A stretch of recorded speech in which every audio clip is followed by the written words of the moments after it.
la criminalité, c'est un cycle. Et tu vois, le nouveau procès va se dérouler sans qu'aucun témoin ne se présente à la barre. L'histoire des criminels racontée par l'unique journaliste d'enquête, Félix Séguin. Bonjour Félix. Bonjour. Pour des raisons de sécurité au travail, je veux juste m'assurer que tu es assis sur une chaise ergonomique à la maison. Non, pas du tout, parce que j'occupe plusieurs chaises dans cette entreprise. Ça part mal. Okay. On va mettre un homme là-dessus. Comme disait Charles Desjardins. Ben trop de chaises ergonomiques, ça coûte cher. Des nouvelles de Ryan Wedding. Ben oui, c'est probablement la plus... en matière de crime organisé et sur le plan national, donc dans tout le pays, et puis peut-être même aux États-Unis puis au Mexique, c'est une des plus grosses nouvelles de l'été. Alors, vous savez et vous vous rappelez de l'arrestation dans une vaste opération pour contrer la corruption policière qui est survenue à Toronto cet hiver. Hein, on appelait ça le fameux projet South. On a arrêté plusieurs policiers du service de police de Toronto, 7 pour être plus précis, plus un agent à la retraite. Il figurait parmi 21 suspects inculpés dans le cadre du projet South. Les faits qui leur étaient reprochés, c'est d'avoir accédé à des informations personnelles, de les avoir divulguées à un membre un groupe du crime organisé, qui ont ensuite, avec ces informations, commis des crimes, notamment des fusillades, des crimes d'extorsion, puis des vols.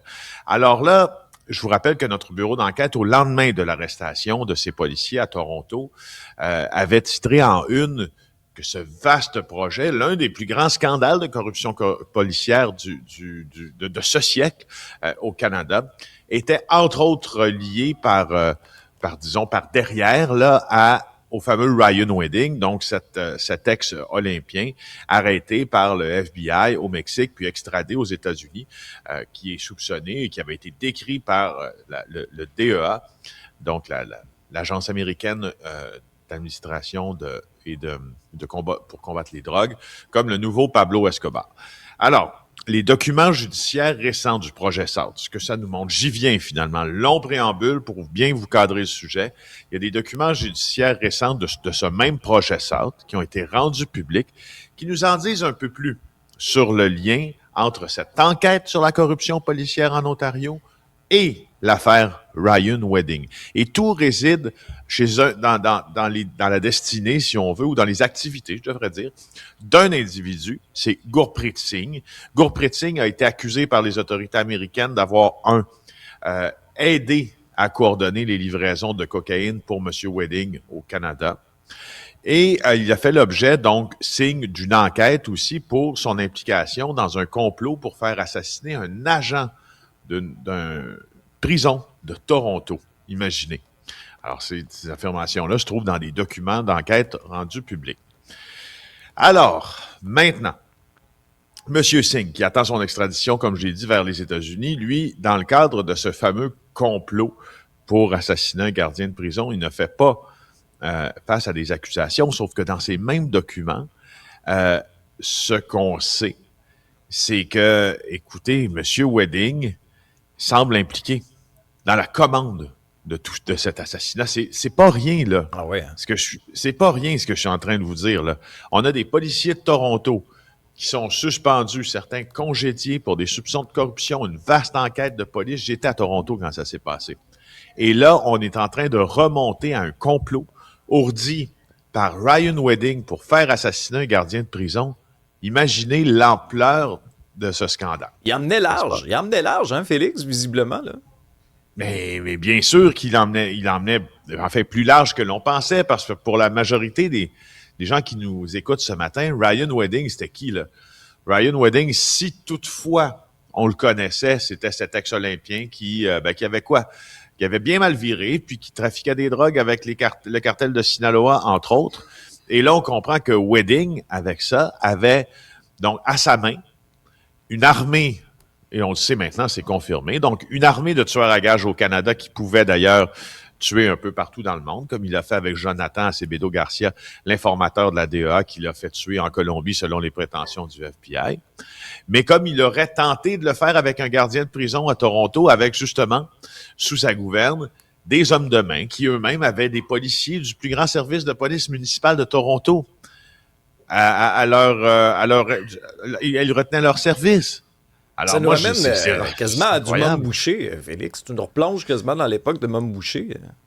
Ben, écoutez, ça nous replonge dans un monde où le taux de pénétration, si l'on veut, des grandes organisations criminelles. Oui, t'as raison, Alexandre, comme un peu les Hells Angels du temps de la guerre des motards, ben dépasse l'entendement, puis dépasse ce qu'on pensait.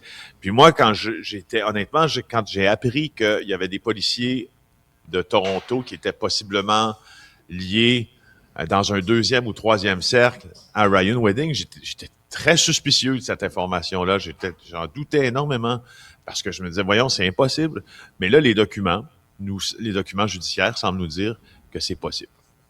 Dans une autre histoire, Félix, c'est un homme qui avait battu à mort un client dans un resto-bar. Il croyait à tort, lui, s'en prendre à un pédophile. Ben, l'individu, lui, sera pas libéré finalement au tiers de sa peine. Ben oui, en quelques secondes, les dangers un peu pas les dangers un peu, les dangers beaucoup de se faire justice soi-même. Hein. C'est un homme de 38 ans, originaire de Mirabel, qui avait tué un homme parce qu'il croyait à tort qu'il était pédophile. Alors, il a été sentencé. Il s'appelle Sébastien Junior Vallée. Il a été sentencé, puis après 4 mois de prison, après y être entré pour cet homicide involontaire qui est survenu en 2022, il a demandé une libération. Et là, le juge a dit, il vous reste du travail à faire et dans votre cas, c'est en détention que votre travail doit se poursuivre. C'est ce que la Commission québécoise des libérations conditionnelles a tranché. Ce soir-là, le soir des événements, Ronald Webb s'était rendu dans un bar sportif de Richelieu pour écouter un match de hockey. Il s'était approché de l'enfant de Vallée. Ça lui avait valu des invectives de l'accusé, de ses amis. Il y en a un qui avait crié « vieux pédophile au sexagénaire qui a aucun antécédent criminel en telle matière ». Et dans le stationnement, ben Vallée, avec un complice, l'ont pourchassé. Premier coup vers la victime, puis deuxième coup, puis enfin, ben l'homme était étendu sur le sol, les bras en croix, du sang sortait de sa tête. Alors, tout ça pour dire que que Vallée, finalement, semble avoir des problèmes de violence. Hein?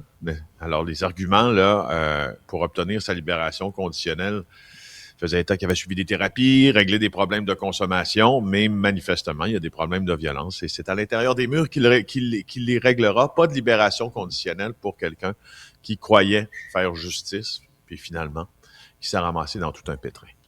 Merci, Félix. Merci, au revoir et bonne journée.